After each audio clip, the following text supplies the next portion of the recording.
ದೇವರ ಅತಿ ಪರಿಶುದ್ಧವಾದ ಮಹೋನ್ನತ ನಾಮಕ್ಕೆ ಮಹಿಮೆ ಉಂಟಾಗಲಿ. ಆಮೇನ್, ಆಮೇನ್, ಆಮೇನ್. ಕಳೆದ ಕ್ಲಾಸಲ್ಲಿ ನಾವು ನ್ಯಾಯ ತೀರ್ಪಿನ ಬಗ್ಗೆ ತಿಳ್ಕೊಳ್ತಾ ಇದ್ದೋ. ಎರಡು ರೀತಿಯಲ್ಲಿ ದೇವರು ನ್ಯಾಯ ತೀರ್ಪನ್ನು ಕೇಳ್ತಾರೆ.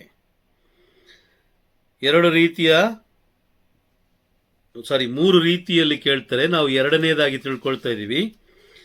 ಬೇಸಿಕ್ ಲೆವೆಲಲ್ಲಿ ಅಂದರೆ ತಳಮಟ್ಟದ ನ್ಯಾಯ ತೀರ್ಪನ್ನು ಕೂಡ ದೇವರು ಕೇಳ್ತಾರೆ. ಮುಂಚಿತವಾಗಿ ಹಂತ ಹಂತವಾಗಿ ದೇವರು ನ್ಯಾಯ ತೀರ್ಪಿನ ಬಗ್ಗೆ ನಮಗೆ ತಿಳಿಸ್ಕೊಡ್ತಾರೆ. Price the lord.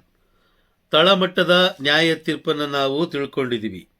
ಮತ್ತಾಯನ ಬರೆದ ಶುಭ ಸಂದೇಶ 25ನೇ ಅಧ್ಯಾಯ ವಾಕ್ಯ 35ರಿಂದ ಅಲ್ಲಿರುವಂಥ ವಾಕ್ಯಗಳನ್ನು ನಾವು ನೋಡ್ತಾ ಹೋದರೆ ಅದು ಬೇಸಿಕ್ ಅಂದರೆ ತಳಮಟ್ಟದ 35ನೇ ವಾಕ್ಯದಿಂದ ನಾವು ನೋಡ್ತಾ ಹೋದರೆ, ಹಸಿದಿದ್ದೆ ಆಹಾರ ಕೊಟ್ಟೆ, ಬಾಯಾರಿದ್ದೆ ಕುಡಿಯಲು ಕೊಟ್ಟೆ, ಇದೆಲ್ಲ ಮಾಡಲಿಕ್ಕೆ ಅಪರಿಚಿತನಾಗಿದ್ದೆ, ಆಶ್ರಯ ಕೊಟ್ಟಿರಿ, ಬಟ್ಟೆ ಬರೆ ಇಲ್ಲದೆ ಇದ್ದೆ, ಉಡಲು ಕೊಟ್ಟಿರಿ, ರೋಗದಿಂದ ಇದ್ದೆ, ನನ್ನನ್ನು ಆರೈಕೆ ಮಾಡಿದಿರಿ, ಬಂದಿಯಾಗಿದ್ದೆ, ನೀವು ನನ್ನನ್ನು ಸಂಧಿಸಿದಿರಿ.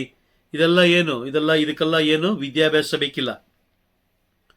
ಬೇಕಿದೆಯಾ? ಎಷ್ಟೋ ಜನ ಹೇಳೋದು ಒಂದೇ ಒಂದು ಮಾತು, ಏನು, ನನಗೆ ಓದಕ್ಕೆ ಬರಲ್ಲ, ಬರೆಯಕ್ಕೆ ಬರಲ್ಲ, ಚರ್ಚ್ಗೆ ನಾನು ಹೋಗೋಕ್ಕಾಗಲ್ಲ. ಚರ್ಚಲ್ಲಿ ಬೋಧಿಸುವಂಥ ವಾಕ್ಯಗಳನ್ನು ನಾನು ಅರ್ಥ ಮಾಡ್ಕೊಳಕ್ಕಾಗ್ತಲ್ಲ ಕೆಲವು ಬಾರಿ. ಯಾಕಂದರೆ ಅವರು ಬೋಧಿಸ್ತಾರೆ, ವಾಕ್ಯ ಎಲ್ಲೋ ಇರುತ್ತೆ, ನನ್ನ ಹತ್ರ ಬೈಬಲ್ ಇರಲ್ಲ, ನನಗೆ ಅರ್ಥನೇ ಆಗಲ್ಲ. ಇದೆಲ್ಲ ಇಲ್ಲಿ ಕೊಟ್ಟಿರುವಂಥ ವಾಕ್ಯಗಳು ತಾಳಮಟ್ಟದ ನ್ಯಾಯ ತೀರ್ಪಿಗೆ ನಮ್ಮನ್ನು ಗುರಿ ಮಾಡುತ್ತೆ. Praise the lord. ಎರಡನೇದಾಗಿ ವಿಶ್ವಾಸದ ಬಗ್ಗೆ ನಾವು ತಿಳ್ಕೊಳ್ತಾ ಇದ್ದೋ.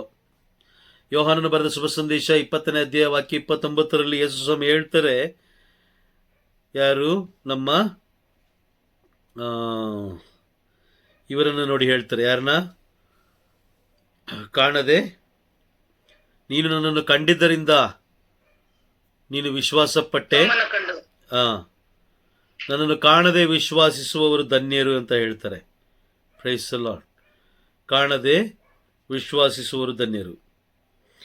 ಹಾಗಾಗಿ ನಾವು ನಮ್ಮ ಜೀವನದಲ್ಲಿ, ಪ್ರತಿದಿನದ ಜೀವನದಲ್ಲಿ 100% ವಿಶ್ವಾಸವನ್ನು ನಾವು ಪ್ರಭುವಿನ ಮೇಲೆ ಇಡಬೇಕು.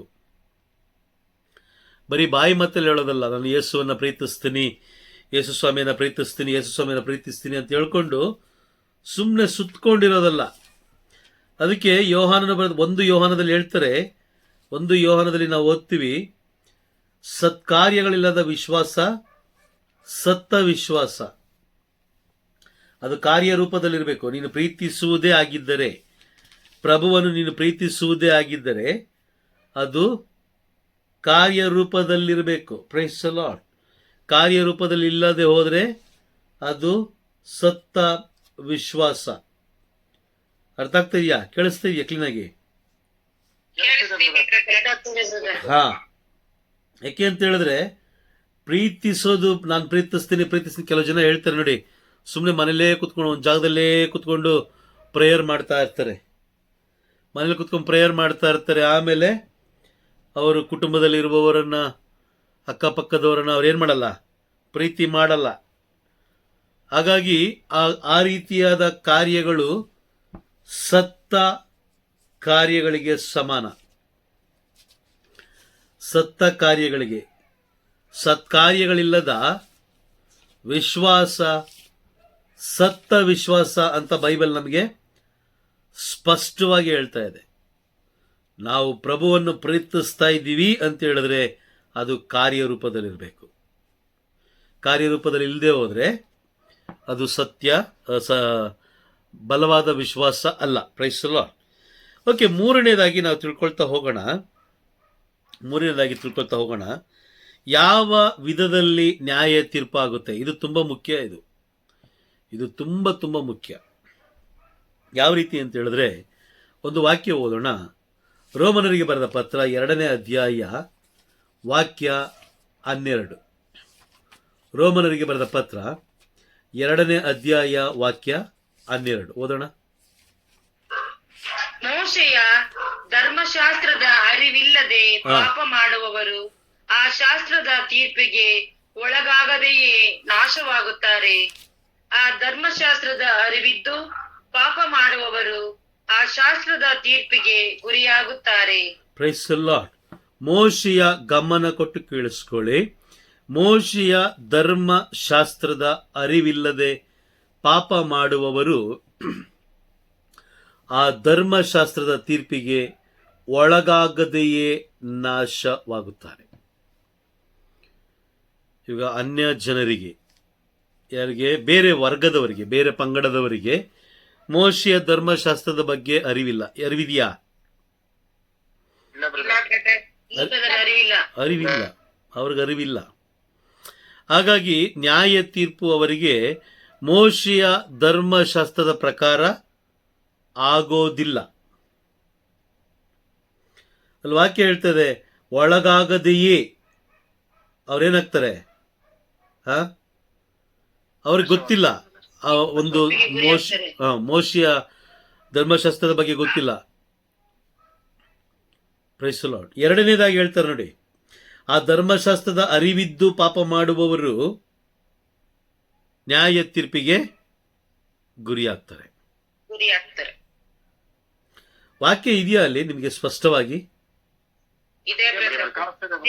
ಕಾಣಿಸ್ತಾ ಇದೆ ಅಲ್ಲ? ನಿಮ್ಮ ಕಣ್ಣಿಗೆ ಕಾಣಿಸ್ತಾ ಇದೆ. ಇದು ತುಂಬಾ ತುಂಬಾ ತುಂಬಾ ಮುಖ್ಯವಾದಂತಹ ವಿಷಯ. ಇದರಲ್ಲಿ ಎಲ್ಲ ಬರುತ್ತೆ. ಆಲಯ ಬರುತ್ತೆ, ಪ್ರಾರ್ಥನೆ ಬರುತ್ತೆ, ವಿಗ್ರಹಾರಾಧನೆ ಬರುತ್ತೆ, ಆಜ್ಞೆಗಳು. ಮೋಶೆಯ ಧರ್ಮಶಾಸ್ತ್ರದಲ್ಲಿ ಏನ್ ಕೊಟ್ರು ದೇವರು?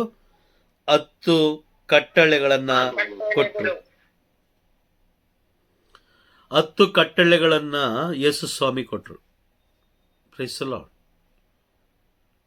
ಅದೊಂದು ಕ್ಲಾಸ್ ತಗೊಳ್ಬೇಕು, ತ್ರಯೇಕ ದೇವರ ಒಂದು ಕ್ಲಾಸ್ ತಗೊಳ್ಬೇಕು. ಆವಾಗಲೇ ನಮಗೆ ಕಂಪ್ಲೀಟ್ ಆಗಿ ಅರ್ಥ ಆಗೋದು.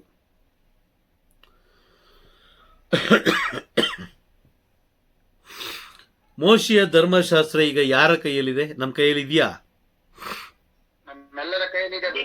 ನಮ್ಮೆಲ್ಲರ ಕೈಯಲ್ಲಿದೆ. ಹಾಗಾಗಿ ಇದರಲ್ಲಿ ಒಂದು ಸಣ್ಣ ಚುಕ್ಕಿ ಅಕ್ಷರವೂ ಕೂಡ ಏನಾಗಬಾರ್ದು, ನಿರರ್ಥಕ, ಅದಲು ಬದಲು ಆಗ್ಬಾರ್ದು, ತೆಗಿಲೂಬಾರ್ದು, ಸೇರಿಸಲೂಬಾರ್ದು ಅಲ್ವಾ? ನಿಜನಾ? ಓಕೆ, ಇನ್ನೊಂದು ವಾಕ್ಯ ಓದೋಣ. ಪ್ರಕಟಣೆ ಪುಸ್ತಕ 22ನೇ ಅಧ್ಯಾಯ ವಾಕ್ಯ 18 ಹಾಗೂ 19. 2 ಓದಿ. 18 ಹಾಗೂ 19. ಈ ಪುಸ್ತಕದಲ್ಲಿ ಬರೆದಿರುವ ಪ್ರವಾದನಾ ವಾಕ್ಯಗಳನ್ನು ಕೇಳುವ ಪ್ರತಿಯೊಬ್ಬನಿಗೂ ನಾನು ಕೊಡುವ ಎಚ್ಚರಿಕೆ ಇದು. ಯಾವನಾದರೂ ಇವುಗಳಿಗೆ ಏನನ್ನಾದರೂ ಕೂಡಿಸಿದರೆ ದೇವರು ಅವನ ಮೇಲೆ ಈ ಪುಸ್ತಕದಲ್ಲಿ ಬರೆದಿರುವ ವಿಪತ್ತುಗಳು ಬಂದೆರಗುವಂತೆ ಮಾಡುವರು. 19. ಯಾವನಾದರೂ ಈ ಪುಸ್ತಕದಲ್ಲಿ ಬರೆದಿರುವ ಪ್ರವಾದನಾ ವಾಕ್ಯಗಳಲ್ಲಿ ಏನನ್ನಾದರೂ ತೆಗೆದು ಹಾಕಿದರೆ ಈ ಪುಸ್ತಕದಲ್ಲಿ ವಿವರಿಸಿರುವ ಜೀವ ವೃಕ್ಷದಲ್ಲಿಯೂ ಪವಿತ್ರ ನಗರದಲ್ಲಿಯೂ ಅವನಿಗೆ ಸಿಗುವ ಪಾಲನ್ನು ದೇವರು ತೆಗೆದು ಬಿಡುವರು. ಮೊದಲನೇದಾಗಿ ಹೇಳ್ತಾರೆ, ಈ ಪುಸ್ತಕದಲ್ಲಿ ಬರೆದಿರುವ ಪ್ರವಾದನಾ ವಾಕ್ಯಗಳನ್ನು ಕೇಳುವ ಪ್ರತಿಯೊಬ್ಬನಿಗೂ ನಾನು ಕೊಡುವ ಎಚ್ಚರಿಕೆ ಇದು. ಆ ವಾಕ್ಯಗಳನ್ನು, ಪ್ರವಾದನಾ ವಾಕ್ಯಗಳನ್ನು ಕೇಳುವ. ಈಗ ದೇವರು ನಮ್ಮನ್ನೆಲ್ಲ ಏನಕ್ಕೋಸ್ಕರ ಆರಿಸ್ಕೊಂಡಿದ್ದಾರೆ? Praise the Lord. ಪ್ರವಾದನಾ ವಾಕ್ಯಗಳನ್ನ ಕೇಳಬೇಕು, ಆಲಿಸ್ಬೇಕು, ಎಲ್ಲರನ್ನು ಶಿಷ್ಯರನ್ನಾಗಿ ಮಾಡಕ್ಕೆ, ವಾಕ್ಯಗಳನ್ನ ಆಲಿಸ್ಬೇಕು, ವಾಕ್ಯಗಳನ್ನ ಧ್ಯಾನಿಸ್ಬೇಕು. ಆ ವಾಕ್ಯಗಳನ್ನ ಲೋಕದ ಜನರಿಗೆ ಸಾರುಕೆ ಅಲ್ವಾ? ಮುಚ್ಚುಮರೆ ಇಲ್ಲದೆ ತಿಳಿಸುವುದಕ್ಕಾಗಿ. ಕರೆಕ್ಟಾ? Praise the lord. ಇಲ್ಲಿ ಹೇಳ್ತಿದ್ರೆ ಕೇಳುವ ಪ್ರತಿಯೊಬ್ಬನಿಗೂ, ಅಂದ್ರೆ ನಾವು ಅಲ್ಲಿ ಹೋಗಿ ಧರ್ಮಶಾಸ್ತ್ರ ದೇವರು ಆರಿಸ್ಕೊಂಡ ಮೇಲೆ ಧರ್ಮಶಾಸ್ತ್ರ ಅನುಸರಿಸಬೇಕಾಗಿದ್ದು ನಮ್ಮೆಲ್ಲರ ಕರ್ತವ್ಯ. ಆ ಕರ್ತವ್ಯದ ಬಗ್ಗೆ ನಾವು ಗಮನ ಹರಿಸಬೇಕು ಪ್ರತಿಯೊಬ್ಬರು. ಪ್ರವಾದನಾ ವಾಕ್ಯಗಳಂದ್ರೆ ಏನು? ಮುಂದೆ ನಡೆಯಲಿರುವ ಎಲ್ಲ ವಿಷಯಗಳನ್ನ ನಾವೇನ್ ಮಾಡಬೇಕು? ಕುಳಿತುಕೊಂಡು ಧ್ಯಾನ ಮಾಡಬೇಕು.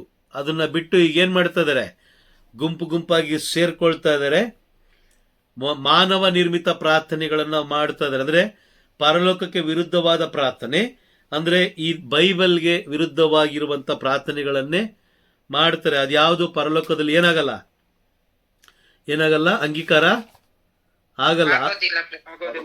ಆಗಲ್ಲ ಅಲ್ವಾ? Praise the lord. ನೋಡಿ, ಮತ್ತಾಯನು ಬರೆದ ಶುಭ ಸಂದೇಶ 5ನೇ ಅಧ್ಯಾಯದಲ್ಲಿ ನಾವು ನೋಡ್ತೀವಿ. ಏನು ಒಂದು ವಾಕ್ಯ ಓದೋಣ. 5ನೇ ಅಧ್ಯಾಯ 18-19 ಹಾಗೂ 18-19 ಎರಡು ಓದಿ ಸಾಕು. ಭೂಮಿ ಆಕಾಶಗಳನ್ನು ಉಳಿದಿರುವ ತನಕ ಧರ್ಮಶಾಸ್ತ್ರವೆಲ್ಲ ನೆರವೇರುವುದೇ ಹೊರತು ಅದರಲ್ಲಿ ಒಂದು ಚುಕ್ಕಿ ಅಕ್ಷರವಾಗಲಿ ಚುಕ್ಕೆಯಾಗಲಿ ನಿರಾರ್ಥಕವಾಗದೆಂದು ನಿಮಗೆ ಸತ್ಯವಾಗಿ ಹೇಳುತ್ತೇನೆ. ಹೀಗಿರುವಲ್ಲಿ ಅದರ ಆಜ್ಞೆಗಳಲ್ಲಿ ಅತಿ ಚಿಕ್ಕದೊಂದನ್ನು ಮೀರುವಂತೆ ಜನರಿಗೆ ಬೋಧಿಸುವವನು ಸ್ವರ್ಗ ಸಾಮ್ರಾಜ್ಯದಲ್ಲಿ ಅತ್ಯಲ್ಪನೆಂದು ಪರಿಗಣಿತನಾಗುವನು. ಧರ್ಮಶಾಸ್ತ್ರವನ್ನು ಪಾಲಿಸುವಂತೆ ಸ್ವರ್ಗ ಸಾಮ್ರಾಜ್ಯದಲ್ಲಿ ಮಹಾತ್ಮನೆಂದು ಪರಿಗಣಿತನಾಗುವನು. ನೋಡಿ, ಇಲ್ಲಿ ಧರ್ಮಶಾಸ್ತ್ರವನ್ನು ಪಾಲಿಸುವಂತೆ ಜನರಿಗೆ ಬೋಧಿಸುವವನು ಸ್ವರ್ಗ ಸಾಮ್ರಾಜ್ಯದಲ್ಲಿ ಮಹಾತ್ಮನೆಂದು ಪರಿಗಣಿತನಾಗುವನು. Praise the Lord. ಧರ್ಮಶಾಸ್ತ್ರವನ್ನ ಜನರಿಗೆ ಅವನೇನ್ ಮಾಡಬೇಕು, ಯಾವುದೇ ಮುಚ್ಚುಮರೆಯಿಲ್ಲದೆ ಬೋಧಿಸಬೇಕು. ಈಗ ಆ ರೀತಿ ಆಗ್ಲಿಲ್ಲ. ಈಗ ಜನರು ದರ್ಶನ ಕಾಣಲಿಕ್ಕೆ ಪ್ರಾರಂಭ ಆಗೋದ್ರು. ದರ್ಶನ ಕಾಣ್ತಾ ಇದಾರೆ ಈಗ ಜನಗಳು. ವಾಕ್ಯ ನೆರವೇರ್ತಾ ಇದೆಯಾ? ಇಲ್ಲಿ ವಾಕ್ಯ ಇದೆ. ಏನು? ಪ್ರೇಷಿತರ ಕಾರ್ಯಕಲಾಪಗಳು 2ನೇ ಅಧ್ಯಾಯ ವಾಕ್ಯ 17ರಲ್ಲಿ ನಾವು ನೋಡ್ತೀವಿ. ಅಲ್ಲಿ ಜನರು ಏನಾಗ್ತಾರಂತೆ, ಪ್ರವಾದಿಸುವಾಗ ಪ್ರವಾದನೆಗಳನ್ನ ಕಾಣ್ತಾರೆ. ನೋಡಿ, ವಾಕ್ಯ ಇದೆಯಾ ನೋಡಿ, 2:17 ಓದಿ. ಸರ್ವರ ಮೇಲೂ ಎನ್ನಾತ್ಮವನ್ನು ಅಂತಿಮ ದಿನಗಳಲ್ಲಿ ಪ್ರವಾದಿಸುವಾಗ ನಿಮ್ಮ ಕುವರ ಕುವರಿಯರು ದಿವ್ಯ ದರ್ಶನ ಪಡೆವರು, ನಿಮ್ಮ ಯುವ ಜನರು ಕನಸು ಕಾಣುವರು, ನಿಮ್ಮ ವಯೋವೃದ್ಧರು. ನೋಡಿ, ಪರಲೋಕ ಒಂದು ಯೋಜನೆ ಇಟ್ಕೊಂಡಿದೆ ಅಂತ ಹೇಳಿದ್ರೆ ಸೈತಾನನು ಕೂಡ ಒಂದು ಯೋಜನೆ ಇಟ್ಕೊಳ್ತಾನೆ. ಮ್ಯೂಟ್ ಮಾಡ್ಕೊಳ್ಳಿ. ಸೈತಾನನು ಕೂಡ ಏನ್ ಮಾಡ್ತಾನೆ, ಒಂದು ಯೋಜನೆ ಇಟ್ಕೊಳ್ತಾನೆ. ಅದಕ್ಕೆ ವಿರುದ್ಧವಾಗಿ ಒಂದು ಯೋಜನೆ ಇಟ್ಕೊಳ್ತಾನೆ. ಅದಕ್ಕೋಸ್ಕರ ಸಂತ ಪೌಲರು ಹೇಳ್ತಾರೆ 2 ಕೊರಿಂಥಿಯಲ್ಲಿ ಹೇಳ್ತಾರೆ 2ನೇ ಅಧ್ಯಾಯದಲ್ಲಿ, ಅವನ ಕುತಂತ್ರಗಳನ್ನು ನೀವು ಅರಿಯದವರೇನೂ ಅಲ್ಲ, ಅವನ ಕೈ ಮೇಲಾಗದಂತೆ ನಾವು ನೋಡಿಕೊಳ್ಳಬೇಕು. ಯಾವಾಗಲೂ ಅಷ್ಟೇ, ಪರಲೋಕ ನಮ್ಮ ಮೇಲೆ ಒಂದು ಯೋಜನೆ ಇಡ್ತಾ ಇದೆ ಅಂತ ಹೇಳಿದ್ರೆ ಸೈತಾನನು ಕೂಡ ಒಂದು ಯೋಜನೆ ಇಡ್ತಾನೆ. ಇಲ್ಲಿ ಪ್ರೇಷಿತರ ಕಾರ್ಯಕಲಾಪಗಳು 2ನೇ ಅಧ್ಯಾಯ 17ನೇ ವಾಕ್ಯದಲ್ಲಿ ನಾವು ಈಗ ಕೇಳಿಸ್ಕೊಂಡು, ಪ್ರವಾದಿಸುವಾಗ ನಿಮ್ಮ ಕುವರಿಯು ದಿವ್ಯ ದರ್ಶನಗಳನ್ನ ಕಾಣುವರು, ನಿಮ್ಮ ಯುವ ಜನರು ಕನಸು ಕಾಣುವರು, ನಿಮ್ಮ ವಯೋವೃದ್ಧರು ದರ್ಶನಗಳನ್ನ ಕಾಣ್ತಾರೆ ಅಂತ ಬೈಬಲ್ ಹೇಳ್ತಾ ಇದೆ. ಈ ದರ್ಶನಗಳನ್ನ ಕಾಣಬೇಕಾದ್ರೆ ನಾವು ಸ್ವಲ್ಪ ಆಲೋಚನೆ ಮಾಡಬೇಕು. ಇದು ಪರಲೋಕದ ದರ್ಶನವ ಅಥವಾ ಭೂಲೋಕದ ದರ್ಶನವ? Praise the Lord. ತ್ರಯೇಕ ದೇವರು ಬಿಟ್ರೆ ಬೇರೆ ಯಾರ ಮೇಲೂ ನಾವು ಏನ್ ಮಾಡಬಾರ್ದು, ವಿಶ್ವಾಸ ಇಡಬಾರ್ದು. ತ್ರಯೇಕ ದೇವರನ್ನು ಬಿಟ್ರೆ, ಯಾಕಂದ್ರೆ ಉಂಟು ಮಾಡಿದವರು, ರಕ್ಷಿಸಿದವರು, ನಮ್ಮನ್ನ ಪೋಷಿಸುತ್ತಿರುವವರು, ಇವು 3 ಜನರು ಮಾತ್ರ. ಉಳಿದ ಎಲ್ಲರೂ ಸಮಾನರು, ನಮ್ಮ ಹಾಗೆಯೇ ಎಲ್ಲರೂ ಸಮಾನರು. ಎಲ್ಲರೂ ಅಷ್ಟೇನೆ. ಆದಾಮನಿಂದ ಹಿಡಿದು ದೊಡ್ಡ ದೊಡ್ಡ ಪ್ರವಾದಿಗಳು, ಮಾತೆ ಮರಿಯಮ್ಮನವರು, ಸ್ನಾನಿಕ ಯೋಹಾನ, ಶುಭ ಸಂದೇಶ ಬರೆದವರು, ಎಲ್ಲರೂ ನಮ್ಮ ಹಾಗೆಯೇ ಮಾನವನಿಂದ ಜನ್ಮ ಪಡೆದವರು. Price the lord. ಮಾನವನಿಂದ ಜನ್ಮ ಪಡೆದವರು ದೇವರಾಗ್ಲಿಕ್ಕೆ ಸಾಧ್ಯನಾ? ಸಾಧ್ಯನೇ ಇಲ್ಲ. ನೋಡಿ, ಇದು ಮೊದಲನೇ ಅರಿವು. ಇದು ಮೊದಲನೇ ಅರಿವು.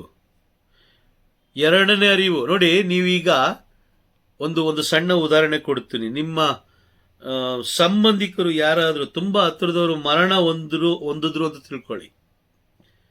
ಮರಣ ಹೊಂದಿದ್ರು.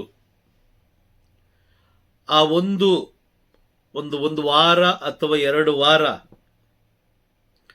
ಅವರು ಏನು ಮಾಡ್ತಾರೆ, ನಿಮ್ಮ ಮನೆಗೆ ಬಂದು ನಿಂತ್ಕೊಳ್ಳೋ ರೀತಿ, ನಿಮ್ಮ ಮನೆ ಮುಂದೆ ಬಂದು ನಿಂತ್ಕೊಳ್ಳೋ ರೀತಿ, ಅವರು ಕಿಚನಲ್ಲಿ ಬಂದು ನಿಂತ್ಕೊಳ್ಳೋ ರೀತಿ, ಯಾವ ರೀತಿ ಅವರು ಜೀವಂತವಾಗಿರಬೇಕಾದ್ರೆ ಇದ್ರೋ ಅದೇ ರೀತಿ ಬಂದು ನಿಂತ್ಕೊಳ್ತಾರೆ ಅಂತ ನಮ್ಮ ಜನರು ಹೇಳ್ಕೊಳ್ತಾರೆ. ನಿಜನಾ? ಅವ್ರು ಬರ್ತಾರೆ. ಆ ಥರ ಅನ್ಸುತ್ತೆ. ಆದರೆ ಬೈಬಲ್ ಹೇಳುತ್ತೆ, ಸತ್ತವರ ಯಾರು ಹಿಂತಿರುಗಿ ಬರೋದಿಲ್ಲ ಅಲ್ವಾ? ನಿಜನಾ? ಸತ್ತವರ ಯಾರು ಮತ್ತೆ ಬರೋದಿಲ್ಲ. ಹಾಗಾದ್ರೆ ಈ ಒಂದು ಜ್ಞಾನವನ್ನ, ಸುಳ್ಳಿನ ಜ್ಞಾನವನ್ನು ನಮ್ಮ ಮನಸ್ಸಿನಲ್ಲಿ ಬಿತ್ತಿದವರು ಯಾರು? ನಮ್ಮ ಜನರೇ ಅಲ್ವಾ? ಲೋಕದ ಜನರು, ಲೋಕದ ಬೋಧಕರು, ಲೋಕದ ಜನರು. ಸತ್ತವರು ಯಾರು ಬರೋದಿಲ್ಲ. ಓಕೆ, ಅವರು ಸತ್ತರೂ ಕೂಡ ದೇವರಷ್ಟು ಬಲಿಷ್ಠರು ಅಲ್ಲ, ದೇವರಂತೆ ಬಲಶಾಲಿಗಳು ಅಲ್ಲ. ಹಾಗಾದ್ರೆ ಬರೋರು ಯಾರು ಅಂತ ಹೇಳಿದ್ರೆ ಸೈತಾನ. ಅವರ ವೇಷ ಹಾಕೊಂಡು ಬರ್ತಾನೆ. ಅವನು ಯಾವತ್ತಿರು ವೇಷಧಾರಿ. ಅವನು ಸೈತಾನ ವೇಷಧಾರಿ. Praise the Lord. ವಾಕ್ಯದಲ್ಲೂ ಹೇಳ್ತಾರೆ, ಸಂತ ಪೌಲರು ಹೇಳ್ತಾರೆ, 2 ಕೊರಿಂಥಿ 11ನೇ ಅಧ್ಯಾಯದಲ್ಲಿ ಹೇಳ್ತಾರೆ, 11ನೇ ಅಧ್ಯಾಯ ವಾಕ್ಯ 14 ಹೇಳ್ತಾರೆ, ಇದರಲ್ಲಿ ಆಶ್ಚರ್ಯ ಏನಿಲ್ಲ, ಜ್ಯೋತಿರ್ಮಯ ದೇವದೂತನಂತ ಅವನು ಕಾಣಿಸ್ಕೊಳ್ತಾನೆ, ಅವನ ಸೇವಕರು ಸಹ ಸತ್ಯ ಸೇವಕರಂತೆ ವೇಷಧಾರಿಗಳಾಗ್ತಾರೆ. ವೇಷಧಾರಿಗಳಂದ್ರೆ ಏನು? ವೇಷಧಾರಿಗಳಂದ್ರೆ ಏನು? ಬೇರೆಯವರ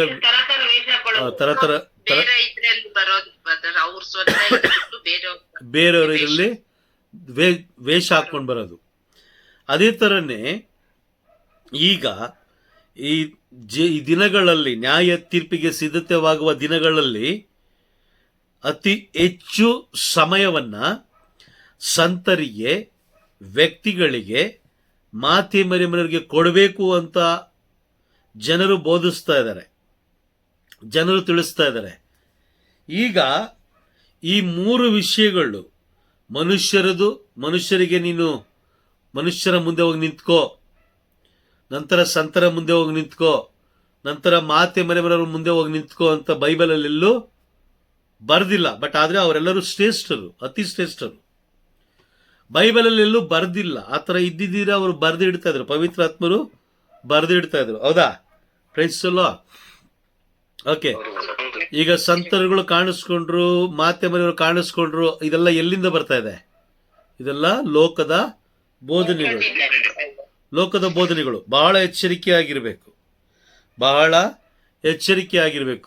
ಈಗ ಕೇರಳದಲ್ಲಿ ಆಲ್ರೆಡಿ ಒಂದು ಕೂಟ ಪ್ರಾರಂಭ ಆಗಿದೆ. ಏನು? ಯೇಸು ಸ್ವಾಮಿ ದೇವರಲ್ಲ, ತಂದೆ ದೇವರಲ್ಲ, ಪರಿಶುದ್ಧಾತ್ಮರು ದೇವರಲ್ಲ, ಮಾತೆ ಮರಿಯಮ್ಮನವರು ಮಾತ್ರ ದೇವರು. ಮಾತೆ ಮರಿಯಮ್ಮನವರು ಮಾತ್ರ ದೇವರು. ನೀವು ಬಲಿಪೂಜೆಗೆ ಹೋಗದೆ ಹೋದ್ರೂ ನಡೆಯುತ್ತೆ, ಬಲಿಪೂಜೆಗೆ ನೀವು ಹೋಗದೆ ಹೋದ್ರೂ ನಡೆಯುತ್ತೆ, ದೇವರನ್ನು ಆರಾಧಿಸದೆ ಹೋದ್ರೂ ನಡೆಯುತ್ತೆ. ಮನೇಲಿ ಕುತ್ಕೊಂಡು ನೀವು ಜಪಸರ ಮಾಡ್ತಾ ಇದ್ರೆ ಪರಲೋಕದ ರಾಣಿ ಯಾರು? ಪರಲೋಕದ ರಾಣಿ ಮಾತೆ ಮರಿಯಮ್ಮನವರು. ಅವರು ನಿಮಗೆ ನ್ಯಾಯ ತೀರ್ಪು ಮಾಡ್ತಾರೆ ಅಂತ ಆಲ್ರೆಡಿ ಒಂದು ತಂಡ ಕೂಟ ಬಂದಾಗೋಯ್ತು. Price the lord. ಎಲ್ಲಾದ್ರೂ ನ್ಯಾಯ ತೀರ್ಪು ಮಾತೆ ಮರಿಯಮ್ಮನವರು ಮಾಡ್ತಾರೆ ಅಂತ ಎಲ್ಲಾದ್ರೂ ಬರ್ದಿದ್ಯಾ? ಎಲ್ಲೂ ಬರ್ದಿಲ್ಲ.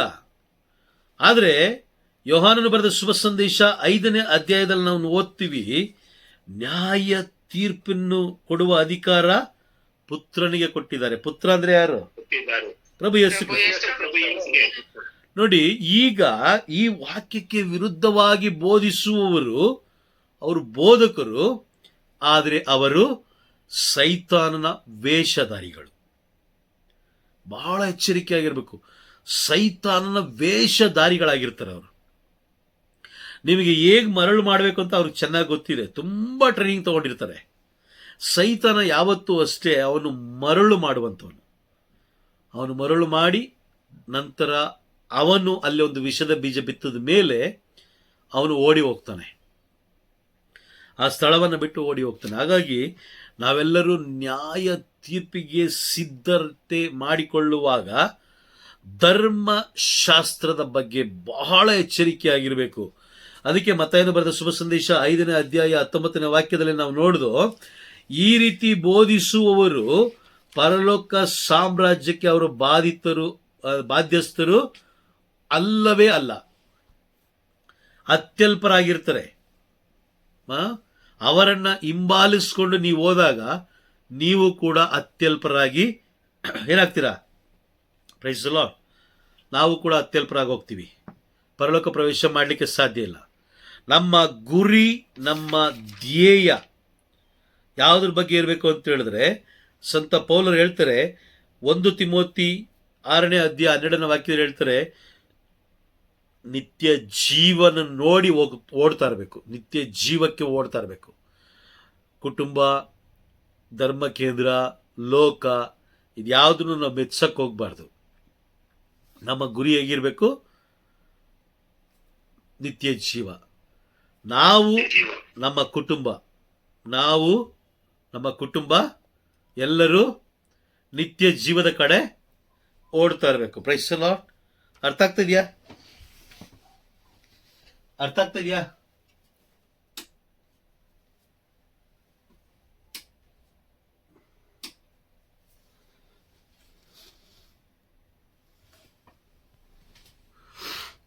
Price the lord. ಕೇಳಿಸ್ತಾ ಇದೆಯಾ ನಾ ಮಾತಾಡ್ತಿರೋದು? ಕರೆಂಟ್ ಹೋಯ್ತು. ಹೌದೌದು, ಕರೆಂಟ್ ಹೋಯ್ತು.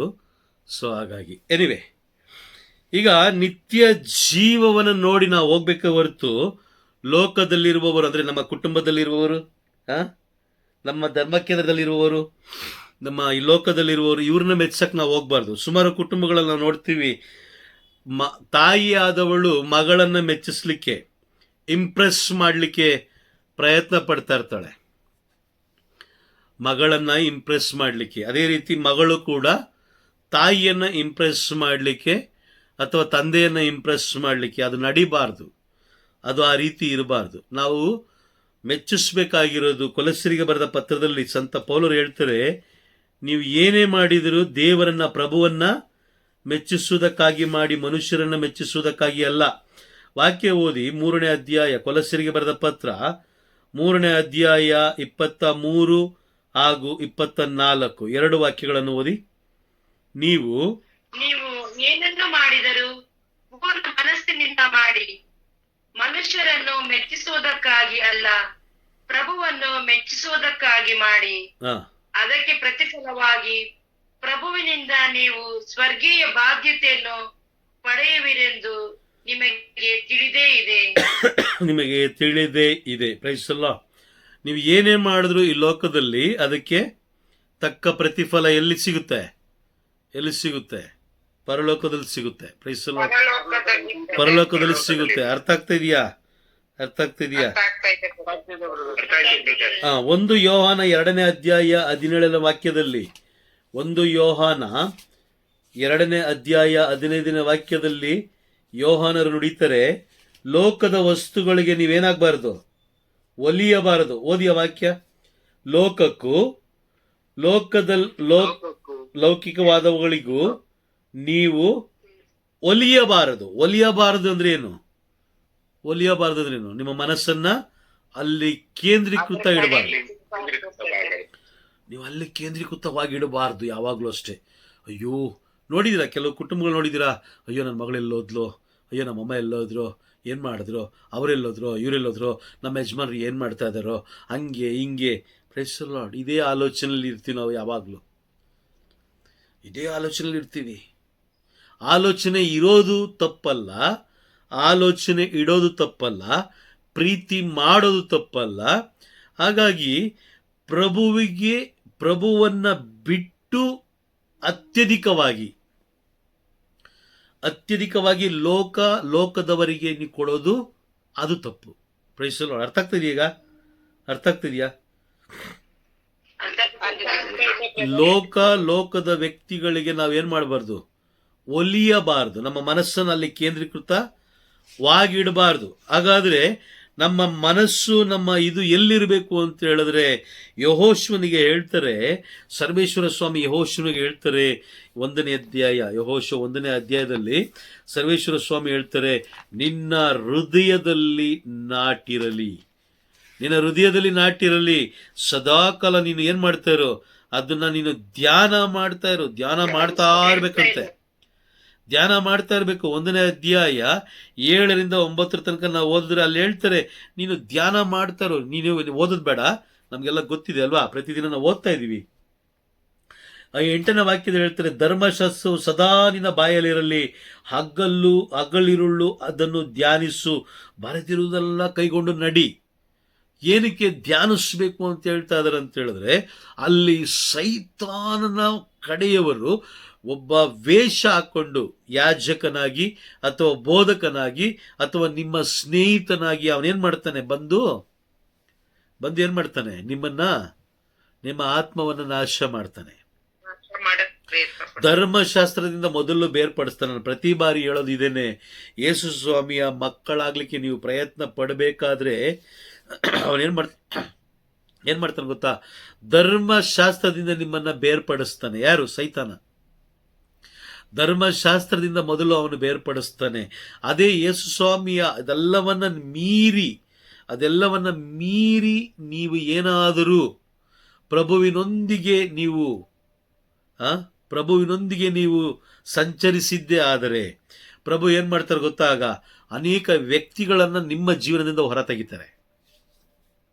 ಅನೇಕ ವ್ಯಕ್ತಿಗಳನ್ನ, ಅನೇಕ ವಸ್ತುಗಳನ್ನ, ಅನೇಕ ವಿಷಯಗಳನ್ನ ದೇವರೇನ್ ಮಾಡ್ತಾರೆ, ಹೊರ ತೆಗಿತಾರೆ. Praise the lord. ಅರ್ಥ ಆಯ್ತಾ? ಅರ್ಥ ಆಗ್ತಾ ಇದೆಯಾ? ಅವರು ಹೊರ ತೆಗಿತಾರೆ. ಕೆಲವು ವ್ಯಕ್ತಿಗಳು ನೋಡಿ, ನೀವು ಪ್ರಾರ್ಥನೆಗೆ ಅಂತ ಬಂದ ತಕ್ಷಣ ಅವ್ರೇನ್ ಮಾಡ್ತಾರೆ, ತನ್ನಿಂದ ತಾನೇ ನಿಮ್ಮನ್ನ ಬಿಟ್ಟೋಗ್ತಾರೆ. ಅವರು ನಿಮ್ಮನ್ನ ಬಿಟ್ಟೋಗ್ತಾರೆ. Price the lord. ಏನ್ ಮಾಡ್ತಾರೆ ಅವರು? ಬಿಟ್ಟೋಗ್ತಾರೆ. ಕೇಳಿದ್ರೆ ಹೇಳ್ತಾರೆ, ಅವ್ರು ಸರಿ ಇಲ್ಲ, ಅವ್ರು ಮಾಡ್ತಾರದು ಸರಿ ಇಲ್ಲ, ಇಷ್ಟು ದಿನ ಏನೋ ನಾನು ಅನ್ಕೊಂಡಿದ್ದೆ, ಅವರು ತಪ್ಪು ಮಾಡ್ತಾರಂತ ನಮ್ಮ ಮೇಲೆ ಆಪಾದನೆ ಹೊರಿಸಿ ಹೋಗ್ತಾರೆ. ಅದು ದೇವರೇ ತೆಗೆಯುವಂಥದ್ದು. ಕೆಲವು ಜನಗಳನ್ನ ಏನ್ ಮಾಡ್ತಾರೆ, ದೇವರು ನಿಮ್ಮಿಂದ ಹೊರಗಡೆ ತೆಗಿತಾರೆ. Praise the lord. ಅರ್ಥ ಆಗ್ತಾ ಇದೆಯಾ? ನಿಮ್ಮಿಂದ ಹೊರಗಡೆ ತೆಗಿತಾರೆ. ಕೆಲವು ಜನರನ್ನ ತೆಗೆದು ಬಿಡ್ತಾರೆ ದೇವರು. ಬೇಡ, ಇವರು ನಿನಗೆ ಇವರು ಬೇಡ ಅಂತೇಳಿ ತೆಗೆದು ಬಿಡ್ತಾರೆ. ನಾವೇನ್ ಮಾಡ್ತೀವಿ ಆಗ? ದೇವರೇ, ನೀವು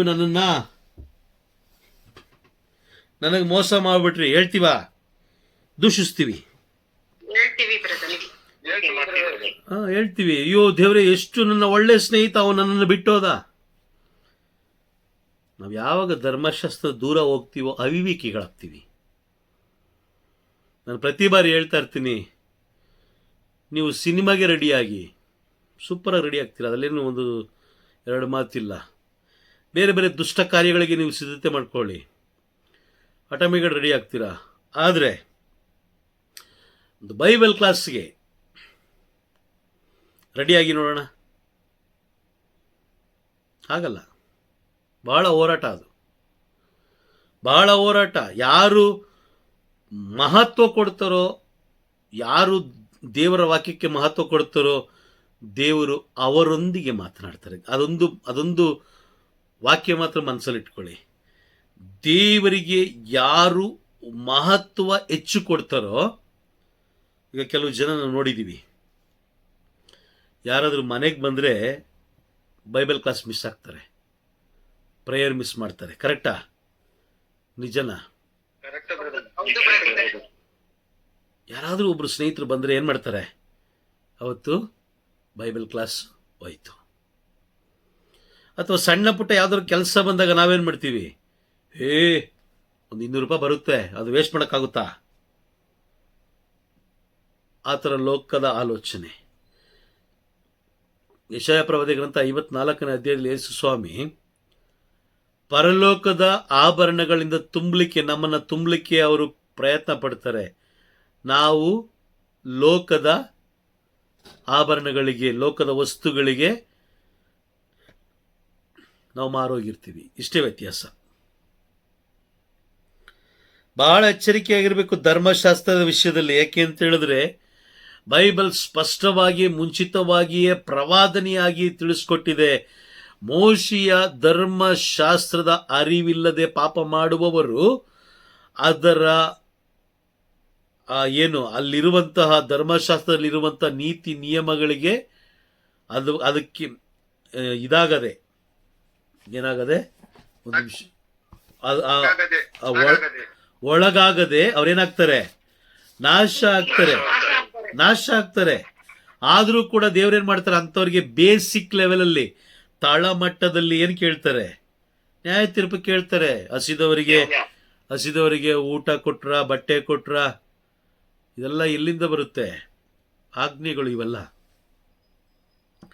ಪ್ರತಿಯೊಬ್ಬರಿಗೂ ಗೊತ್ತಿದೆ. ಅದಕ್ಕೋಸ್ಕರ ನಾವೇನ್ ಮಾಡಬಾರ್ದು? ಬೇರೆಯವರ ಊಟ ಕೀಳಬಾರ್ದು, ಅವರ ಬಟ್ಟೆ ಬರೆಗಳನ್ನು ಕೀಳಬಾರ್ದು, ಅವರ ವಸ್ತುಗಳಿಗೆ ಆಸೆ ಪಡಬಾರ್ದು. Price the lord. ಬಹಳ ಎಚ್ಚರಿಕೆಯಾಗಿರಬೇಕು. ನ್ಯಾಯ ತೀರ್ಪಿನ ದಿನ ನಾವು ಪ್ರಭುವಿನ ಮುಂದೆ ಆರ್ಗ್ಯುಮೆಂಟ್ ಮಾಡೋಕ್ಕಾಗಲ್ಲ. ವಾದ ವಿವಾದ ಅಲ್ಲಿ ನಡೆಯೋದಿಲ್ಲ. ವಾದ ಪ್ರತಿವಾದ ಇದ್ಯಾವುದು ನಡೆಯೋದಿಲ್ಲ. ನಾವು ಸುಮ್ಮನೆ ಇಲ್ಲಿ ಲೋಕದಲ್ಲಿ ವಾದ ವಿವಾದಗಳು ಮಾಡ್ಕೊಳ್ಳೋದು. ಏನಾದರೂ ಒಂದು ಹೇಳಿದ್ರೆ ಅದಕ್ಕೆ 9 ಸೇರಿಸಿ ಹೇಳೋದು, ಅಥವಾ ನಾನೇ ಶ್ರೇಷ್ಠ ಅಂತ ವಾದ ಮಾಡೋದು, ನಾನೇ ಕರೆಕ್ಟು, ನನ್ನ ಮಾತೇ ಕರೆಕ್ಟು ಅನ್ನೋ ಥರ ವಾದ ಮಾಡೋದು. ಅದಕ್ಕೋಸ್ಕರ ಜ್ಞಾನೋಕ್ತಿಯ ಗ್ರಂಥದಲ್ಲಿ ನಾವು ಓದ್ತೀವಿ, ಏನು? ಒಬ್ಬನ ಮಾರ್ಗ ನೇರವೆಂದು ಅವನಿಗೆ ತೋಚ್ಬೋದು, ಅದು ಅವನಿಗೆ ತೋಚ್ಬೋದು, ಆದರೆ ಅದು ನರಕಕ್ಕೆ ಕೊಂಡೊಯ್ಯುವ ಮಾರ್ಗ. ಧರ್ಮಶಾಸ್ತ್ರದಿಂದ ಬೇರ್ಪಟ್ಟಂಥ ವ್ಯಕ್ತಿ ಅವನು ಮರಣ ಹೊಂದುತ್ತಾನೆ. ಧರ್ಮಶಾಸ್ತ್ರದಿಂದ ಬೇರ್ಪಟ್ಟಂಥ ವ್ಯಕ್ತಿ ಅವನು ಆತ್ಮದ ಮರಣವನ್ನು ಹೊಂದ್ಕೊಳ್ತಾನೆ. ಶಾರೀರಿಕ ಮರಣ ಇನ್ನೂ ಆಗಿರಲ್ಲ, ಆದರೆ ಆತ್ಮದ ಮರಣ ಆಗೋಗಿರುತ್ತೆ. ಕೆಲವು ಜನರ ನೋಡಿ, ನಿಮ್ಮ ಅಕ್ಕಪಕ್ಕ ಮನೆಯವರು ಅಥವಾ ನಿಮ್ಮ ಧರ್ಮ ಕೇಂದ್ರದವರು ಈಗಲೂ ನೋಡಿ, ಇಷ್ಟೆಲ್ಲ ನಡೀತಾ ಇದೆ, ಯುದ್ಧಗಳು ನಡೀತಾ ಇದೆ, ಎಲ್ಲ ಕಡೆ ಮಳೆ ಬಂದು ಎಲ್ಲ ಪ್ರಳಯಗಳು ಉಂಟಾಗಿದೆ, ಎಲ್ಲ ಕಡೆ ನಾಶ ಆಗ್ತಾ ಇದೆ. ಈಗಲೂ ಕೂಡ ದೇವರ ಸಮ್ಮುಖದಲ್ಲಿ ಬಂದು ಕುಳಿತುಕೊಳ್ಬೇಕು ಎಂಬ ಅರಿವೇ ಇಲ್ಲ. ಅವರ ಹೃದಯ ಇನ್ನೆಷ್ಟು ಕಠಿಣವಾಗಿರ್ಬೋದು ಯೋಚನೆ ಮಾಡಿ. ಅವರ ಹೃದಯ ಇನ್ನೆಷ್ಟು ಕಠಿಣವಾಗಿರ್ಬೋದು. ಹೌದಾ? ನಿಜನಾ? ಅವರ ಹೃದಯ ಎಷ್ಟು ಕಠಿಣವಾಗಿರ್ಬೋದು ಯೋಚನೆ ಮಾಡಿ. ಅವರು ಯಾವ ರೀತಿ ದೇವರನ್ನ ಪ್ರೀತಿಸ್ತಾ ಇದ್ದಾರೆ ಯೋಚನೆ ಮಾಡಿ. Praise the lord. ಅದಕ್ಕೋಸ್ಕರ ಹೇಳೋದು, ದೇವರನ್ನ, ನಿಜವಾದ ದೇವರನ್ನ ಪೂರ್ಣ ಹೃದಯದಿಂದ ನಾವು ಏನ್ ಮಾಡಬೇಕು? ಆರಾಧಿಸ್ಬೇಕು. ಈಗ ಏನ್ ಮಾಡಿದ್ರು? ಅದಕ್ಕೊಂದು ರೂಪ ಕೊಟ್ರು, ದೇವ್ರಿಗೊಂದು ರೂಪ ಕೊಟ್ರು, ಅದನ್ನ ತಗೊಂಡೋಗಿ ನಿಮ್ಮ ಮನೇಲಿ ಇಟ್ಕೋ ಅಂತ ಹೇಳಿದ್ರು. ಯಾರಿಗಾದರೂ ದೇವರನ್ನ ಮಾರಾಟ ಮಾಡುವ ಶಕ್ತಿ ಸಾಮರ್ಥ್ಯ ಇದೆಯಾ? ಓಕೆ, ಮಾರಾಟ ಮಾಡೋ ಶಕ್ತಿ ಸಾಮರ್ಥ್ಯ ಇಲ್ಲ. ಓಕೆ, ಹಾಗಾದರೆ ಅದನ್ನ ಖರೀದಿ ಮಾಡಿಕೊಳ್ಳುವಂತ, ದೇವರನ್ನ ಖರೀದಿ ಮಾಡಿಕೊಳ್ಳುವಂತ ಯೋಗ್ಯತೆ, ಶಕ್ತಿ ಸಾಮರ್ಥ್ಯ ನಮ್ಮಲ್ಲಿದೆಯಾ? ಇಲ್ಲ. ಆಗಿರ್ಬೇಕಾದ್ರೆ ಈ ಒಂದು ಆಲೋಚನೆ, ಈ ಒಂದು ಅರಿವು ಯಾರು ಬಿತ್ತನೆ ಮಾಡಿದ್ರು ನಮ್ಮ ಮನಸ್ಸಿನಲ್ಲಿ? Praise the lord. ಸೈತಾನನ ಮಕ್ಕಳು, ಸೈತಾನನ ಕಡೆಯವರು. ಅವರೊಂದು ವೇಷ ಹಾಕೊಂಡು ಬಂದ್ರು, ಅವರು ವೇಷಧಾರಿಗಳವರು. Price the lord. ಅವರೊಂದು ವೇಷಧಾರಿಗಳು. ಒಬ್ರು ನನಗೆ ನೋಡ್ತಾ ಇರ್ತೀನಿ, ಯೂಟ್ಯೂಬಲ್ಲೆಲ್ಲ ನೋಡ್ತಾ ಇರ್ತೀನಿ. ಅವರು ಸ್ವರೂಪದ ಮುಂದೆ ಅನೇಕ ಹೆಂಗಸರನ್ನ, ಅನೇಕ ಗಂಡಸರನ್ನ ಕರ್ಕೊಂಡೋಗಿ ಏನಾದ್ರೂ ಮುಂದೆ ನಿಂತ್ಕೊಂಡು ಪ್ರಾರ್ಥನೆ ಮಾಡೋದು. ಅಯ್ಯೋಯ್ಯೋ, ಅವರು ಅದು ಹೇಳ್ತಾರಲ್ಲ, ಅವರು ವೇಷಧಾರಿಗಳು. ಬೈಬಲಲ್ಲಿ ಎಲ್ಲೂ ಬರ್ದಿಲ್ಲ. ದೇವರಿಗೆ ಹಳೆ ಒಡಂಬಡಿಕೆಯಲ್ಲಿ ಹಳೆ ಒಡಂಬಡಿಕೆಯಲ್ಲಿ ದೇವರಿಗೆ ಕೋಪ ಬಂದಿದ್ದು ಯಾಕೆ ಗೊತ್ತಾ? ವಿಮೋಚನಾ ಕಾಂಡ 34ನೇ ಅಧ್ಯಾಯದಲ್ಲಿ ನಾವು ನೋಡ್ಬೇಕಾದ್ರೆ 32ನೇ ಅಧ್ಯಾಯದಲ್ಲಿ ನಾವು ನೋಡ್ಬೇಕಾದ್ರೆ ದೇವರಿಗೆ ಕಡು ಕೋಪ ಬಂದಿದ್ದು ಯಾವ ವಿಷಯದಲ್ಲಿ? ಈ ಸ್ವರೂಪದ ವಿಷಯದಲ್ಲಿ ಅಲ್ವಾ? ವಿಗ್ರಹ ಮಾಡ್ಕೊಂಡಿದ್ದಕ್ಕೆ. Price the lord. ನೋಡಿ, ಹಳೆ ಒಡಂಬಡಿಕೆಯಲ್ಲಿ ದೇವರು ಯಾರ ಕಣ್ಣಿಗೂ ಕಾಣಿಸ್ಲಿಲ್ಲ. ಕಾಣಿಸಿದ್ರ? ಕಾಣಿಸಿಲ್ಲ. ಆದ್ರೆ ಹೊಸ ಒಡಂಬಡಿಕೆಯಲ್ಲಿ ಅವರೇ ಬಂದು ನಮಗೆ ಕಣ್ಣಿಗೆ ಕಾಣುವ ರೀತಿಯಲ್ಲಿ ವಾಸ ಮಾಡಿದ್ರು. ಅವರೇ ಪರಲೋಕದಿಂದ ಇಳಿದು ಬಂದ್ರು, ವಾಸ ಮಾಡಿದ್ರು, ಹೇಗೆ ಜೀವಿಸ್ಬೇಕು ಅನ್ನೋದನ್ನ ಅವರು ನಮಗೆ ತಿಳಿಸ್ಕೊಟ್ರು. ನಂತರ ಮುಂದೆ ಬರ್ತಾ ಇದ್ದಾರೆ. ಪುನರ್ತನರಾದ್ರು, ನಮಗೆ ಬೈಬಲಲ್ಲಿ ಇರುವ ಪ್ರಕಾರ ಅವರು ಪುನರ್ತನರಾದ್ರು, ಮತ್ತೆ ಅವರು ಬರ್ತಾ ಇರೋದು ನ್ಯಾಯ ತೀರ್ಪಿಗೆ. ಆದರೂ ಕೂಡ ಜನರು ಏನ್ ಮಾಡ್ತಲ್ಲ, ದೇವರ ಸಮ್ಮುಖದಲ್ಲಿ ಬಂದು ಕುಳಿತುಕೊಳ್ತಲ್ಲ. ಈಗಲೂ ಕೂಡ ಪ್ರವಾದನೆ ಎಷ್ಟು ಸ್ಪಷ್ಟವಾಗಿ ನೆರವೇರ್ತಾ ಇದೆ ನೋಡಿ. ಪ್ರವಾದನೆ ಎಷ್ಟು ಸ್ಪಷ್ಟವಾಗಿ ನಡೀತಾ ಇದೆ. ಲೂಕನು ಬರೆದ ಶುಭ ಸಂದೇಶ 17ರಲ್ಲಿ ಹೇಳ್ತಾರೆ, ಜನರು ತಿನ್ನುತ್ತಾ ಕುಡಿಯುತ್ತಾ ಮಜಾ ಮಾಡಿಕೊಂಡೇ ಇದ್ದಾರೆ. ಇದೆಯಾ ವಾಕ್ಯ ನೋಡಿ? ಇದೆಯಾ? ಓದಿ. ನೋವನ ಕಾಲದಲ್ಲಿ ನಡೆದಂತೆಯೇ ನರಪುತ್ರನು ಬರುವ ಕಾಲದಲ್ಲೂ ನಡೆಯುವುದು. ನರಪುತ್ರನು ಬರುವ ಕಾಲದಲ್ಲೂ ನೆರವೇರುವುದು. Praise the Lord. ನೆರವೇರ್ತಾ ಇದೆ. ಜನರು ನೆರವೇರ್ತಾ ಇದೆಯಾ? ನೆರವೇರ್ತಾ ಇದೆ. ಎರಡನೇದು ನೋಡಿ, ಎರಡನೇ ಪ್ರವಾದನೆ ಹೇಗ್ ನಡೀತಾ ಇದೆ ಅಂತೇಳಿ. ಎರಡನೇ ಪ್ರವಾದನೆ, ಪ್ರಭು ಬರುವುದಕ್ಕಿಂತ ಮುಂಚಿತವಾಗಿ ಆತನು ಏನಾಗ್ಬೇಕಂತೆ? ಜನರಿಂದ ತಿರಸ್ಕೃತನಾಗ್ಬೇಕು. ಅವನು ಯಾರು? ಪ್ರಭು ತಿರಸ್ಕೃತ ಆಗಬೇಕು. ತಿರಸ್ಕೃತ ಅಂದ್ರೆ ಏನು? ಅಲ್ಲೇ ವಾಕ್ಯ ನೋಡಿ, ಅಲ್ಲೇ ವಾಕ್ಯದಲ್ಲಿ ನಾವು ನೋಡ್ತೀವಿ. ಏನ್ ಹೇಳ್ತಾರೆ? ದೇವರು ಪ್ರಭು ಬರುವುದಕ್ಕಿಂತ ಮುಂಚಿತವಾಗಿ 25ನೇ ವಾಕ್ಯ ಓದಿ ಬ್ರದರ್. 17:25. ಅದಕ್ಕೆ ಮೊದಲು ಆತನು ತೀವ್ರ ಯಾತನೆಯನ್ನ ಅನುಭವಿಸಿ ಈ ಪೀಳಿಗೆಯಿಂದ ತಿರಸ್ಕೃತನಾಗಬೇಕು. ಯಾವ ಪೀಳಿಗೆಯಿಂದ? ನಮ್ಮ ಪೀಳಿಗೆಯಿಂದ ಆತನು ತಿರಸ್ಕೃತನಾಗಬೇಕು. ನಮ್ಮ ಲೋಕದಲ್ಲ, ನಮ್ಮ ಈಗಿನ ನಾವು ನಮ್ಮ ಮಕ್ಕಳು ತಿರಸ್ಕಾರ ಮಾಡಬೇಕು. ಯಾರನ್ನ? ಯೇಸು ಸ್ವಾಮಿಯನ್ನ, ಪ್ರಭು ಯೇಸು ಕ್ರಿಸ್ತರನ್ನ ತಿರಸ್ಕಾರ ಮಾಡಬೇಕಾದ್ರೆ ಅವರಿಗೆ ನೋವಾಗುತ್ತೋ? ನೋವಾಗಲ್ಲ? ನೋವಾಗುತ್ತೆ. ದೊಡ್ಡ ಯಾಜಕರೇ, ಧರ್ಮಸಭೆಯಲ್ಲಿರುವಂತವರೇ ಅನೇಕ ಜನರಿಗೆ ಏನ್ ತಿಳಿಸ್ಕೊಡ್ತಾ ಇದ್ದಾರೆ? ಧರ್ಮಸಭೆ ಕುಟುಂಬಗಳಲ್ಲಿ ಮತ್ತೆ ನಾವು ಎಲ್ಲರೂ ದೇವ ಪ್ರಭುವನ್ನ ತಿರಸ್ಕಾರ ಮಾಡ್ತಾ ಇದೀವಿ. ಯಾತನೆ ಅನುಭವಿಸ್ತಾ ಇದ್ದಾರೆ ಅವರು. ಮೊದಲನೆಯ ಯಾತನೆ ಯಾವುದು? ಯಾತನೆ ಯಾವುದು? ತಲೆ ಮೇಲೆ ಶಿಲುಬೆ ಒತ್ತಿದ್ದು, ಶಿಲುಬೆ ಹೊತ್ಕೊಂಡು ನಡೆದಿದ್ದು, ಮುಳ್ಳಿನ ಕಿರೀಟ ತಲೆ ಮೇಲೆ ಇಟ್ಕೊಂಡಿದ್ದು, ಶಿಲುಬೆ ಮೇಲೆ ಮರಣ ಹೊಂದಿದ್ದು ಅಲ್ವಾ? ಚಾಟಿ ಏಟುಗಳು. ಇದೆಲ್ಲದಕ್ಕೂ ಕಾರಣ ಯಾರಾಗಿದ್ರು?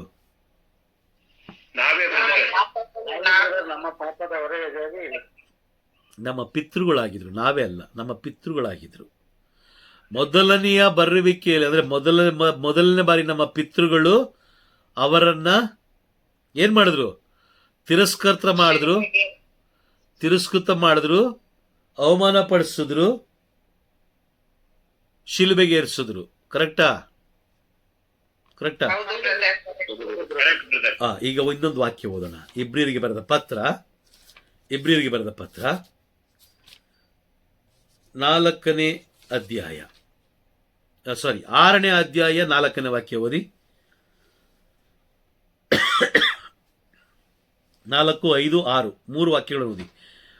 ಒಬ್ಬನು ಒಮ್ಮೆ ಜ್ಞಾನೋದಯವನ್ನು ಪಡೆದು ಸ್ವರ್ಗೀಯ ವರದಾನಗಳನ್ನು ಆಸ್ವಾದಿಸಿ ಪವಿತ್ರಾತ್ಮರ ಅವರ ಸಹಭಾಗಿಯಾಗಿ ದೇವರ ವಾಕ್ಯದ ಸವಿ ಉಂಡು ಬರಲಿರುವ ಯುಗದ ವೈಭವವನ್ನು ಮನಗಂಡು ಅನಂತರವೂ ಅವನು ವಿಶ್ವಾಸ ಭ್ರಷ್ಟನಾದರೆ ಅಂಥವನ್ನು ಪಶ್ಚಾತ್ತಾಪಪಟ್ಟು ಮುಖನಾಗುವುದು ಅಸಾಧ್ಯ. ಏಕೆಂದರೆ ಅವನು ತನ್ನ ಪಾಲಿಗೆ ದೇವರ ಪುತ್ರನನ್ನು ಶಿಲುಬೆಗೆ ಏರಿಸಿ ಅವರನ್ನು ಬಹಿರಂಗವಾಗಿ ಅವಮಾನಗೊಳಿಸುವವನಾಗುತ್ತಾನೆ. Price the lord. ಅರ್ಥ ಆಯ್ತಾ? ಈಗ ಮೊದಲನೆಯ ಬಾರಿ ನಮ್ಮ ಪಿತೃಗಳು ಏನು ಮಾಡಿದ್ರು? ಅವರಿಗೆ ಮುಳ್ಳಿನ ಕಿರೀಟ ತೊಡಿಸಿದ್ರು, ಚಾಟಿ ಏಟನ್ನು ಒಡಿಸಿದ್ರು, ಶಿಲುಬೆ ಮೇಲೆ ನೇತಾಕಿದ್ರು, ಆಣಿಗಳಿಂದ ಒಡೆದ್ರು, ಕೊಂದಾಕಿದ್ರು. ಕರೆಕ್ಟಾ? ಮೊದಲನೇ ಬಾರಿ. ಈಗ ಎರಡನೇ ಬಾರಿ. ಈಗ ನಾವೇನು ಮಾಡ್ತಾ ಇದೀವಿ? ಎಲ್ಲ ಸಂಸ್ಕಾರಗಳನ್ನು ಪಡ್ಕೊಂಡು, ಪವಿತ್ರಾತ್ಮರನ್ನು ಪಡ್ಕೊಂಡು, ಎಲ್ಲ ಆಯಿತು. ಎಲ್ಲ ಆದಮೇಲೂ ಕೂಡ ಮತ್ತೆ ನಾವು ರೂಪಗಳನ್ನು ಮಾಡಿಕೊಂಡು, ಸ್ವರೂಪಗಳನ್ನು ಮಾಡಿಕೊಂಡು, ಧರ್ಮಶಾಸ್ತ್ರಕ್ಕೆ ವಿರುದ್ಧವಾಗಿ ನಾವು ಜೀವಿಸುವಾಗ ಈಗ ನಾವು ನಮ್ಮ ಕುಟುಂಬದವರು, ಅಂದರೆ ನಾವು ನಮ್ಮ ಮಕ್ಕಳು ಪ್ರಭುವನ್ನು ತಿರಸ್ಕಾರ ಮಾಡ್ತಾ ಇದ್ದೀವಾ, ಮಾಡ್ತಾ ಇಲ್ವಾ? ಸ್ವಲ್ಪ ಹೇಳಿ ನೋಡೋಣ. ಪರಮಪ್ರಸಾದ ಪೆಟ್ಟಿಗೆಯಲ್ಲಿ, ಅಂದರೆ ಆಲಯದಲ್ಲಿ ಪರಮಪ್ರಸಾದ ಪೆಟ್ಟಿಗೆಯಲ್ಲಿ ಅಲ್ಲಿ ಪ್ರಭು ಯೇಸು ಕ್ರಿಸ್ತರು ಜೀವಂತವಾಗಿದ್ದಾರೆ ಎಂಬ ವಿಶ್ವಾಸ ಇದೆ. ಧರ್ಮಸಭೆ ಅದನ್ನು ನಮಗೆ ತಿಳಿಸ್ಕೊಡ್ತಾ ಇದೆ ಅಲ್ವಾ? ತಿಳಿಸಿಕೊಟ್ಟ ಮೇಲೂ ನೀವು ಆ ಒಂದು ಸ್ಥಳದಲ್ಲಿ ಅಶುದ್ಧವಾಗಿ ಮಾತನಾಡೋದು, ಅಶುದ್ಧವಾಗಿ ಆಲೋಚನೆ ಮಾಡೋದು, ಮತ್ತೆ ಅಸಹ್ಯ ಕಾರ್ಯಗಳನ್ನು ಮಾಡೋದು, ಧರ್ಮಶಾಸ್ತ್ರಕ್ಕೆ ವಿರುದ್ಧವಾಗಿ ಬೋಧಿಸೋದು, ಆ ಸ್ಥಳದಲ್ಲಿ ಪಾದರಕ್ಷೆಗಳನ್ನು ಹಾಕೊಂಡ್ಬರೋದು, ಇದು ಅವಮಾನ ಅಲ್ವಾ? ಅವಮಾನ ಪಡಿಸೋದಲ್ವಾ?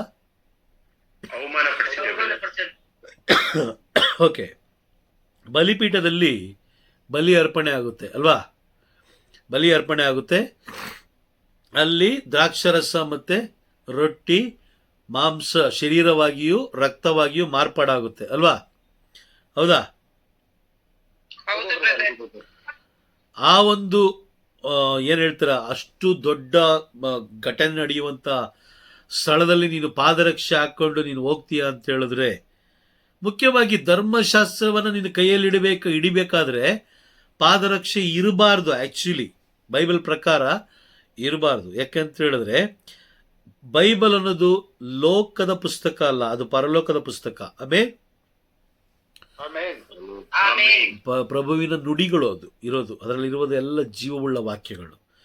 ಅದಕ್ಕೆ ವಾಕ್ಯದಲ್ಲಿ ನಾನು ಆಗಲೇ ಹೇಳಿದೆ, ಯಾರು ಅತಿ ಹೆಚ್ಚು ಪ್ರಭುವನ್ನು ಪ್ರೀತಿಸ್ತಾರೋ ಅವರು ತಮ್ಮ ವಾಕ್ಯಗಳ ಮುಖಾಂತರ ಪ್ರಭು ಮಾತಾಡ್ತಾರೆ ಅವರೊಂದಿಗೆ. ಅನುಭವ ಆಗಿದೆಯಾ ನಿಮ್ಗೆ ಅನುಭವ ಆಗಿದೆಯಾ? ಆಗಿದೆ ಅಲ್ವಾ? ಆಗಿದೆ. Praise the lord. ಹಾಗಾಗಿ ಯಾವಾಗ ಈಗ ನೋಡಿ, ಮೊದಲನೇ ಬಾರಿ ನಮ್ಮ ಪಿತೃಗಳು ಅವರನ್ನ ಪ್ರಭುವನ್ನ ತಿರಸ್ಕೃತ ಮಾಡಿ ನಮಗೆ ಬರಬನನ್ನ ಬಿಟ್ಟುಕೊಡಿ ಅಂತೇಳಿ ನಾವೇನು ಮಾಡಿದ್ವು? ಅರ್ಚಾಡಿದ್ರು ಅವತ್ತು ನಮ್ಮ ಪಿತೃಗಳು. ಆದರೆ ಇವತ್ತು ನಾವೇನು ಮಾಡ್ತಾ ಇದೀವಿ? ಅವರನ್ನ ತಿರಸ್ಕಾರ ಮಾಡ್ತಾ ಇದ್ದೀವಿ. ಪರಮಪ್ರಸಾದ ಜಾಗದಲ್ಲಿ ಪಾದರಕ್ಷೆ ಹಾಕಿ ಸುತ್ತಾ ಇದ್ವಿ, ಬಲಿಪೀಠದಲ್ಲಿ ಪಾದರಕ್ಷೆ ಹಾಕಿ ಸುತ್ತಾ ಇದ್ದೀವಿ. ಅದಾದಮೇಲೆ ಆಲಯದ ಒಳಗಡೆ ಅಸಹ್ಯ ಕಾರ್ಯಗಳನ್ನು ಮಾಡ್ತಾ ಇದ್ದೀವಿ.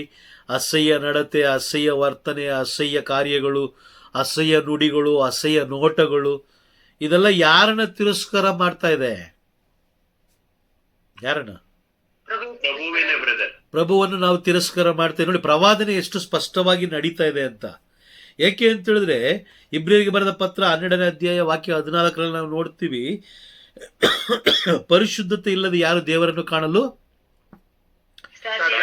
ಸಾಧ್ಯವಿಲ್ಲ, ಪ್ರಭುವನ್ನು ಕಾಣಲು ಸಾಧ್ಯವಿಲ್ಲ. ಅದಕ್ಕೋಸ್ಕರ ಮೋಶೆಗೆ ಹೇಳ್ತಾರೆ, ವಿಮೋಚನಾ ಕಾಂಡದಲ್ಲಿ ಮೋಶೆಗೆ ಹೇಳ್ತಾರೆ, ನೀನು ನಿಂತಿರುವ ಸ್ಥಳ ಪರಿಶುದ್ಧವಾದದ್ದು. ಇದೆಯಾ ವಾಕ್ಯ? ನೋಡಿ ಬೇಕಾದ್ರೆ ಇದೆಯಾ? ಇದೆ ಅಲ್ವಾ? 3ನೇ ಅಧ್ಯಾಯ 5ನೇ ವಾಕ್ಯದಲ್ಲಿ ಹೇಳ್ತಾರೆ, ಹತ್ತಿರಕ್ಕೆ ಬರಬೇಡ, ನಿನ್ನ ಕಾಲಿನ ಕರೆಗಳನ್ನು ತೆಗೆದು ಹಾಕು, ಏಕೆಂದರೆ ನೀನು ನಿಂತಿರುವ ಸ್ಥಳ ಪರಿಶುದ್ಧವಾದದ್ದು. ಈಗ ದೇವಾಲಯ ಪರಿಶುದ್ಧವಾದದ್ದಾ? ದೇವಾಲಯ ಪರಿಶುದ್ಧ. ಬಲಿಪೀಠ ಪರಿಶುದ್ಧವಾದದ್ದಾ? ಹೌದು ಬ್ರದರ್, ಅತಿ ಪರಿಶುದ್ಧವಾದದ್ದು. ಓಕೆ. ಪರಮಪ್ರಸಾದ ಪರಿಶುದ್ಧವಾದದ್ದಾ? ಹೌದು ಬ್ರದರ್, ಪರಿಶುದ್ಧವಾದದ್ದು. ಹಾಗಾದ್ರೆ ಈಗ ಅವುಗಳನ್ನು ನಾವು ತಿರಸ್ಕಾರ ಮಾಡ್ತಾ ಇದ್ದೀವಿ ಅಂತ ಹೇಳಿದ್ರೆ ನಾವು ಸೈತಾನನ ಮಕ್ಕಳ ಅಥವಾ ದೇವರ ಮಕ್ಕಳ? ಸೈತಾನದ ದೇವರಿಗೆ ವಿರುದ್ಧವಾಗಿ ಮಾಡೋರೆಲ್ಲಾನು ಸೈತಾನನ ಮಕ್ಕಳೇ. ದೇವರಿಗೆ ವಿರುದ್ಧವಾಗಿ ಮಾಡೋರೆಲ್ಲರೂ ಸೈತಾನನ ಮಕ್ಕಳು. ಆದರೆ ನೋಡ್ಲಿಕ್ಕೆ ಹೇಗಿರ್ತಾರೆ? ದೇವರ ಮಕ್ಕಳಂತೆ ಇರ್ತಾರೆ. ಅದು ವೇಷ, ಅದು ವೇಷ. Praise the Lord. ಅರ್ಥ ಆಗ್ತಿದ್ಯಾ? ಅರ್ಥ ಆಗ್ತಿದ್ಯಾ? ಧರ್ಮಶಾಸ್ತ್ರ ನ್ಯಾಯ ತೀರ್ಪಿನ ದಿನ, ನ್ಯಾಯ ತೀರ್ಪಾಗೋದು ಧರ್ಮಶಾಸ್ತ್ರದ ಮುಖಾಂತರವೇ. ಬೇರೆ ಯಾವ ಕಡೆ ಅಲ್ಲಿ ಬಂದು ರೆಕಮೆಂಡೇಶನ್ ಯಾರು ಮಾಡಲ್ಲ. ಅಲ್ಲಿ ನಿಮ್ಮ ಜೊತೆಯಲ್ಲಿ ಇರುವಂಥವ್ರು ಯಾರೂ ಅಲ್ಲಿ ರೆಕಮೆಂಡೇಶನ್ ಬರಲ್ಲ. ಯೇಸು ಸ್ವಾಮಿ ಸ್ಪಷ್ಟವಾಗಿ ಹೇಳ್ತಾರೆ ನೋಡಿ. ಯೋಹಾನ ಬರೆದ ಶುಭ ಸಂದೇಶ 12ನೇ ಅಧ್ಯಾಯಕ್ಕೆ ಹೋಗೋಣ. 47, 48, 49 ಬೇಗ ಓದಿ.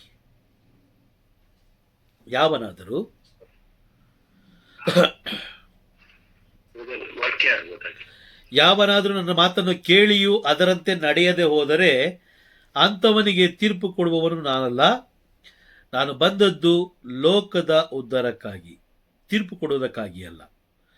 ನನ್ನನ್ನು ನಿರಾಕರಿಸಿ, ಗಮನ ಕೊಟ್ಟು ಕೇಳಿಸ್ಕೊಳ್ಳಿ, ನನ್ನನ್ನು ನಿರಾಕರಿಸಿ ನನ್ನ ಮಾತುಗಳನ್ನು ಅಂಗೀಕರಿಸದೆ ಹೋದವನಿಗೆ ತೀರ್ಪು ಕೊಡುವಂಥದ್ದು ಒಂದು ಇದೆ. ಅದು ಯಾವುದೆಂದರೆ, ನಾನು ಆಡಿದ ಮಾತುಗಳೇ ಅವನಿಗೆ ಅಂತಿಮ ದಿನದಂದು ಅದೇ ಅವನಿಗೆ ತೀರ್ಪು ಕೊಡುತ್ತದೆ. ಏಕೆಂದರೆ ನನ್ನಷ್ಟಕ್ಕೆ ನಾನು ಏನು ಇದನ್ನೆಲ್ಲ ಮಾತನಾಡಿಲ್ಲ. ನನ್ನನ್ನು ಕಳುಹಿಸಿದ ಪಿತನೇ ನಾನು ಏನು ಮಾತನಾಡಬೇಕು, ಯಾವ ಮಾತನ್ನು ಆಡಬೇಕು ಎಂದು ನನಗೆ ಆಜ್ಞೆ ಮಾಡಿದ್ದಾರೆ. Praise the lord. ಇದು ಪರಲೋಕದ ಪ್ಲಾನ್, ಇದು ಪರಲೋಕದ ಪ್ಲಾನ್. ಈಗ ಅಂಗೀಕಾರ ಮಾಡಿಕೊಂಡ್ರೆ ನಿಮಗೆ ನಿತ್ಯ ಜೀವ, ತಿರಸ್ಕಾರ ಮಾಡಿದ್ರೆ ನಿತ್ಯ ಜೀವ ಇಲ್ಲ. ಇಷ್ಟೇ ವ್ಯತ್ಯಾಸ. ಈಗ ಯಾಕೆ ನಾವು ಅನೇಕ ಜನರಿಗೆ ಹೇಳಿದ್ರು ಕೂಡ ಅವ್ರು ಬರಲ್ಲ, ಅವರು ನಿರಾಕರಿಸ್ತಾರೆ, ತಿರಸ್ಕಾರ ಮಾಡ್ತಾರೆ ಅಂದಾಗ ನಾವು ತಿಳ್ಕೊಳ್ಬೇಕು, ಅವರು ಸೈತಾನನ ಹತೋಟಿಯಲ್ಲಿದ್ದಾರೆ.